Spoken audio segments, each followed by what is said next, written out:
हम लगातार ये चीज कहते हुए आए हैं कि पेपर लीक का मुद्दा सिर्फ कुछ छात्रों का मुद्दा नहीं है। देश में लगभग हर दूसरा परिवार पेपर लीक के मुद्दे से परेशान हुआ है। पुलिस वालों के लिए भी हम विशेषकर बात करना चाहेंगे। चाहे राजस्थान में सब इंस्पेक्टर की परीक्षा हो 2021 में जो हुई थी, या पुलिस कांस्टेबल भर्ती का पेपर 2024 में जो हुआ था, या यूपी सब इंस्पेक्टर परीक्षा, एक के बाद एक पेपर लीक ने, गड़बड़ियों ने देश में पुलिस वालों को भी परेशान किया है, इनके परिवारों को भी परेशान किया है। हमारे बीच उत्तर प्रदेश से कुछ सीनियर टीचर्स यहां पर आए हैं। बहुत सालों से पेपर लीक के मुद्दे पर छात्रों की आवाज उठाने के लिए ये लोग संघर्ष कर रहे हैं। तो जोरदार तालियों से स्वागत कीजिए दीपक चौधरी जी का, छत्रपाल राजावत जी का, उदित नारायण जी का और राघव ठाकुर जी का।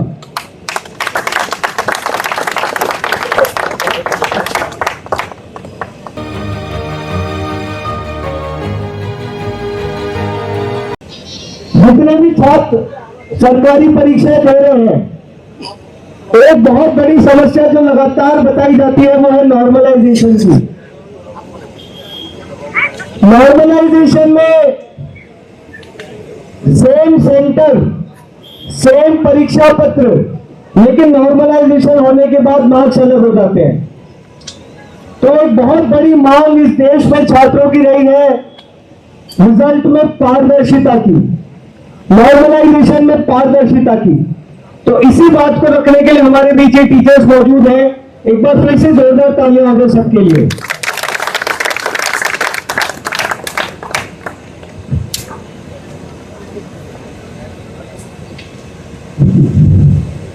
दोस्तों नमस्कार। आप सभी का हम आमतौर पर क्लास में बोलते हैं तो आप सभी का स्वागत है, लेकिन यहाँ पर आप सारी चीजें देख रहे हैं। अगर एक मैं शुरू करूंगा कि उदय प्रकाश जी की एक रचना है कि आदमी मरने के बाद कुछ नहीं सोचता, आदमी मरने के बाद कुछ नहीं बोलता, और जो आदमी मर जाता है तो जाहिर है वो ना कुछ बोलेगा और ना ही कुछ सोचेगा। तो जो कुछ नहीं बोलता है, जो कुछ नहीं सोचता है, इसका मतलब साफ है कि वो मर चुका है, जीते जी है, चाहे वो कोई भी हो। अगर आप कोई भी किसी को भी मानते हैं, चाहे वो शिक्षक हो या अन्य कोई भी व्यक्ति हो, तो जाहिर सी बात है अगर कोई भी इस तरह के मुद्दे को नहीं बोलता। कहीं कभी भी क्लास में हम लोग कमेंट के माध्यम से बच्चे कहते हैं कि सर ये सीजेपी जो आई है, आपको नहीं लगता है कि ये भी वही पार्टी बन जाएगी जो पार्टी पहले से मौजूद है उसके साथ मिल जाएगी? मैं कहता हूं उसे क्लास में भी कि बेशक ये मिलेगी, इसमें कोई बुराई नहीं है। थोड़ी देर के लिए सोच लो कि मिल गई, लेकिन एक बात बताओ, वर्तमान में जो मुद्दा है, अगर वो मुद्दा पारदर्शिता, निष्पक्षता और गोपनीयता, पता नहीं फला किस तरह की बात सरकार हमेशा करती है, अगर शिक्षा की जो व्यवस्था है उस खराब और निम्न स्तर की व्यवस्था के खिलाफ कोई पार्टी लड़ती है, कोई विरोध कर रही है पार्टी की शिक्षा व्यवस्था सही है, बुनियादी बात। जैसे हमारे लिए एक नेचुरल रिसोर्सेज में, आप ही बताइए, एक नेचुरल रिसोर्सेज में हमारे लिए सबसे महत्वपूर्ण क्या है? साफ पानी और हवा। और वही आप खुद, हम दिल्ली में त्रस्त है साफ पानी और हवा के लिए। आप खुद देख लीजिए, हम भी अभी पानी पीते हैं तो 20 लीटर या 50 लीटर, मतलब सबकी आवश्यकता अनुसार पानी में लीटर में या 100-200 लीटर वाला पानी भी मिलता है, और आमतौर पर सब पानी खरीद के पीता है दिल्ली में। और वही सी बात है जब नेचुरल रिसोर्सेज से इस तरह की बात आएगी, और उसी में एक ऐसी बात है जो व्यक्ति, कोई भी देश, चाहे आप कोई भी बड़ा से बड़ा देश का नाम ले लीजिए, अगर कोई भी देश अगर मजबूत है तो उसकी जो रीढ़ की हड्डी है वो शिक्षा है। आप इसे मानिए, इस बात को मानना पड़ेगा। इसलिए हम लोग निसंकोच, बिना किसी पक्षपात के, बिना किसी इस बात का आकलन किए कि ये पार्टी भविष्य में क्या करेगी, 1 दशक के बाद क्या करेगी, या 2 दशक या 5 साल के बाद करेगी, इस बात को हम चर्चा ना करके इस बात को चर्चा करें क्या वर्तमान में सरकार या सरकारी तंत्र को इस बात का डर है, इस बात का भय है, इस बात की पीड़ा है, इस बात का दुख है, चिंता है, संताप है, किसी भी प्रकार की ऐसी कोई बात सरकार या सरकारी तंत्र में निहित नहीं है। और आप जान लीजिए, अगर कोई भी व्यक्ति नॉर्मली आमतौर पे किसी भी प्रकार की गाड़ी चलाता है या कहीं भी, अगर उसे ट्रैफिक के नियमों का अगर एक भय और डर नहीं होगा तो बेलगाम वो गाड़ी चलाएगा और कई मौतें होंगी।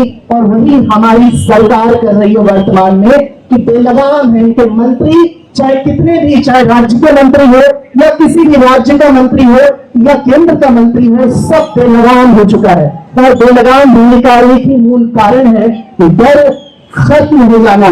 और उसी बात को सीजेपी पार्टी यानी हम सभी इस बात को लेकर कहते हैं कि धर्मेंद्र प्रधान जी का इस्तीफा उनको देना चाहिए। और इस्तीफा इसलिए देना चाहिए क्योंकि हम पहले भी अभिजीत तिलके सर कह चुके हैं पहले इस बात को कि सरकार में कोई डर नहीं है, और जहां डर नहीं है वो सरकार बेलगाम होगी। और ये हो चुके, इस बात को मानना पड़ेगा। अगर आपके मित्र, अगर आपके साथी, अगर आपके दोस्त या कोई भी आपके घर में, परिवार में कोई भी अगर कहता है कि ये भी सीएम वैसा ही बन जाएगा, मैं तो इस बात को स्वीकार करता हूं कि चलो वैसा बन जाए। लेकिन वर्तमान की स्थिति देखो, वर्तमान की स्थिति बहुत चरमरा गई है। हम सभी अभी 12 जून की बात आपको बता दूं, इको गार्डन में आंदोलन हुआ, उसमें हमारी मांग थी उत्तर प्रदेश सब इंस्पेक्टर, जिस आप समझते हैं डबल स्टार की नौकरी, एक अच्छी नौकरी, एक प्रतिष्ठित पद, उसमें धांधली देखी गई है वो स्पष्ट तौर पे। और उसमें जब विद्यार्थी शिकायत करता है तो सरकार की तरफ से, अर्थात यूपी के उत्तर प्रदेश पुलिस भर्ती एवं प्रोन्नति बोर्ड की तरफ से आता है, उनके तरफ से आप सुनेंगे हैरत हो जाएंगे कि नहीं हम जो है स्कोर कार्ड जारी नहीं करेंगे, हम ये नहीं बताएंगे कि कौन किसका अंक कितना आया, इस बात की हम चर्चा नहीं करेंगे। और उस बात में शब्द जोड़ देती है प्राइवेसी, मतलब गोपनीयता। ये कौन सी गोपनीयता है कि अगर 12,333 अभ्यर्थी बीडीपीएससी के लिए क्वालिफाई हुआ तो 12,333 अभ्यर्थी के अलावा जो 10 लाख के करीब अभ्यर्थी ने परीक्षा दी, क्या उनको इस बात का जानने का अधिकार नहीं है कि उसके कितने नंबर आए?